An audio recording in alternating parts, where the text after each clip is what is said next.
L'assassinat de la reine Galsfinthe par son époux Chilpéric et son remplacement par Frédégonde quelques jours plus tard va donner à Sigebert une occasion rêvée de déclarer la guerre à son frère et de s'emparer de son royaume et donc de son trésor.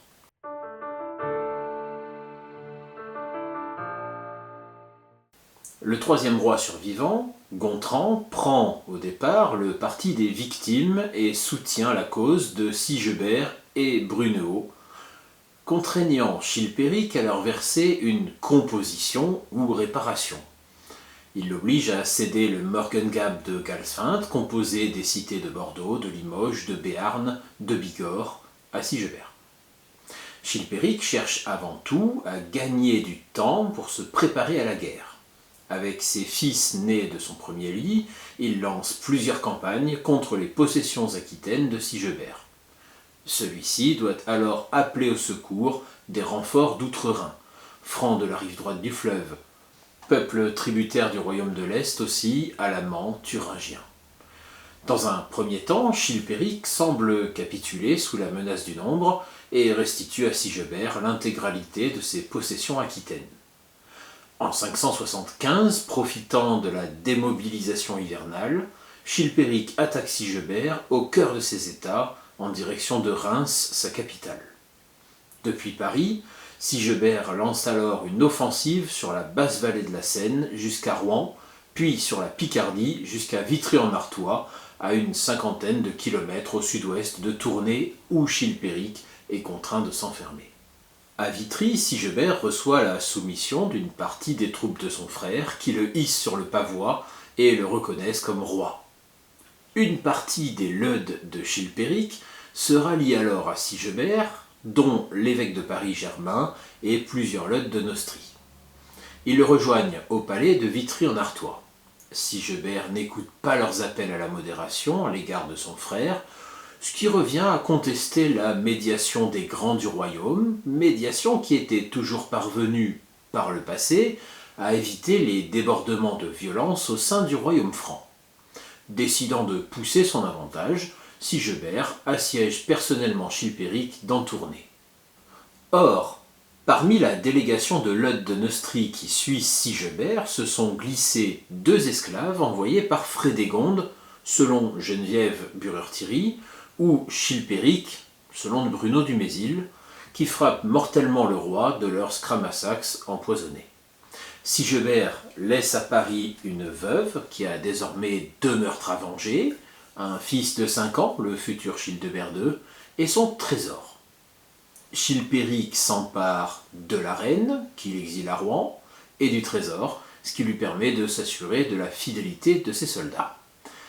Le petit Childebert II, en revanche, lui échappe.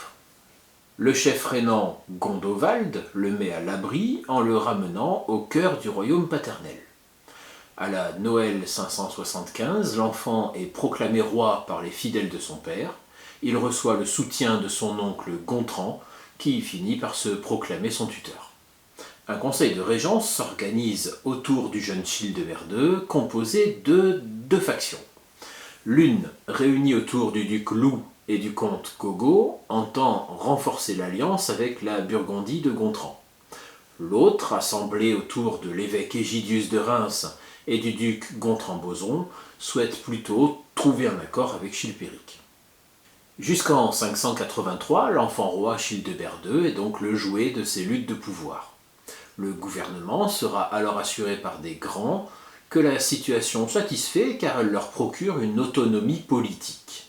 Mais, dans le cœur de l'Austrasie, la plupart des grands ne sont pas prêts à accepter un partage de leur territoire entre les Mérovingiens adultes survivants. Chilpéric se retrouve dans une situation habituelle pour un roi franc, l'obligation de devoir opérer un tri entre ses enfants.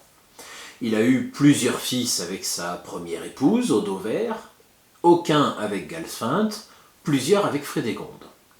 Il accorde sa faveur à ses derniers enfants, ce qui met en colère les enfants nés du premier lit qui sont majeurs et ont déjà eu des commandements militaires. La descendance que Frédégonde donne à Chilpéric risque de priver le prince Mérové de l'héritage de son père, ce qui le décide à épouser Brunehaut sans l'accord paternel. Ce qui vaut mieux pour lui, plutôt que d'être relégué dans la réserve familiale d'héritiers de seconde zone. La veuve de Sigebert Ier est toujours captive en Neustrie. Il obtient des soutiens pour l'occasion, celui de l'évêque prétextat de Rouen, qui a célébré le mariage de Brunehaut et Mérové contre tous les canons de l'Église, et de plusieurs leudes de l'Ouest. Mais ils ne sont pas suffisamment nombreux. Les grands de l'Est refusent de le recevoir et ses partisans sont défaits ou l'abandonnent. Mérové sera tonsuré sur ordre de Chilpéric, ce qui lui interdira toute prétention à sa succession, et finira lui-même par se suicider dans des conditions suspectes en 577, à moins qu'il n'ait été assassiné par Frédégonde, ça c'est la version de Grégoire de Tours. Clovis, autre fils du premier lit de Chilpéric, connaîtra un sort identique vers 580. Une nouvelle fois, un fils du roi franc s'est donc rebellé. C'est une nouvelle répétition de l'affaire Cramne. Les grands d'Austrasie obtiennent en 577 que la reine Brunehaut soit libérée par Chilpéric. Sans doute ne veulent-ils pas qu'à la faveur d'un mariage, la Neustrie ne s'en serve pour revendiquer l'Austrasie. Le royaume de l'Est parvient ainsi à se maintenir. À partir de 583, la reine Brunehaut se saisit progressivement des affaires, s'appuyant sur la faction pro-Burgonde. À Childebert II, on confie la mission de perpétuer la famille mérovingienne. Il s'applique à la tâche malgré son très jeune âge. Ainsi naissent Théodebert II en 586, Thierry II en 587. Chilpéric meurt assassiné, mortellement poignardé en 584, alors qu'il rentrait à Paris après une partie de chasse dans sa villa de Chelles. L'assassin travaillait peut-être pour Brunehaut, c'est la thèse de Geneviève Bureur-Thierry, ou pour Frédégonde, c'est l'hypothèse proposée par Stéphane Lebec. Problème, Chilpéric a trop élagué son arbre généalogique. Les enfants de Frédégonde sont morts les uns après les autres, et des rumeurs d'adultère lancées contre la reine menacent la crédibilité de sa descendance, en particulier du dernier enfant, né quelques semaines à peine avant la mort de Chilpéric. Les Leudes de Neustrie se retrouvent donc dans une situation inédite. Leur royaume risque de disparaître en l'absence d'héritiers issus de leur précédent roi. Les membres de la famille royale se présentent à tour de rôle devant Paris pour présenter leurs propositions. Brunehaut envisage de dépecer le royaume de l'Ouest et d'en donner la meilleure partie à son fils Childebert II. Gontran, lui, accepte l'idée du maintien d'une Neustrie autonome, à condition qu'on puisse lui trouver un roi dont il sera à la fois le parrain et le protecteur. Un bébé lui est présenté, qui n'était peut-être pas l'enfant du défunt Chilpéric, voire même pas celui de la reine Frédégonde. 300 grands et 3 évêques neustriens rassemblés jurèrent pourtant que l'enfant était bien le fils de Chilpéric. Il est reconnu comme héritier légitime sous le nom prestigieux de son grand-père Clotaire et sera donc identifié sous l'appellation Clotaire II.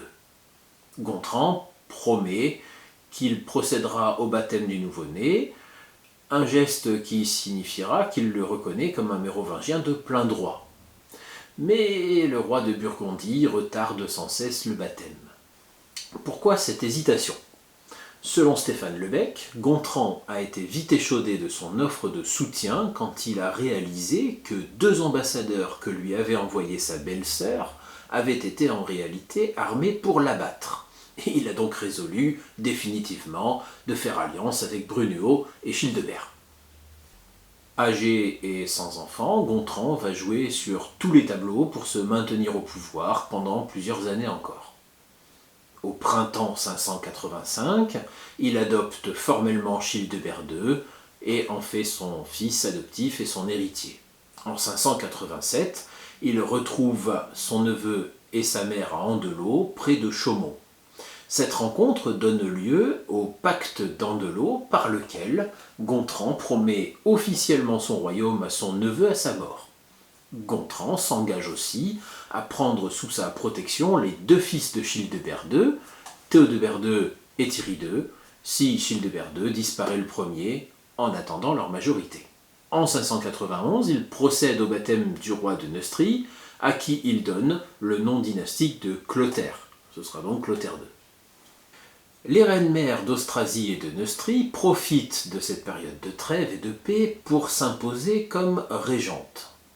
Brunehaut se débarrasse progressivement de tous les membres de la faction pro-neustrienne et réussit à organiser la déposition de l'évêque Égidius de Reims en 590. Elle récupère la région de Soissons et nomme son petit-fils Théodebert II comme roi en 589. Elle fait aussi de son frère Thierry II un roi franc en Alsace en 592. C'est probablement pour l'éducation de ces deux enfants rois que Grégoire de Tours va rédiger ses 10 livres d'histoire.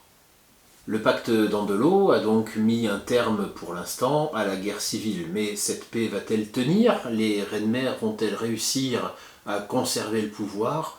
Tout ça, ce sera pour la prochaine fois.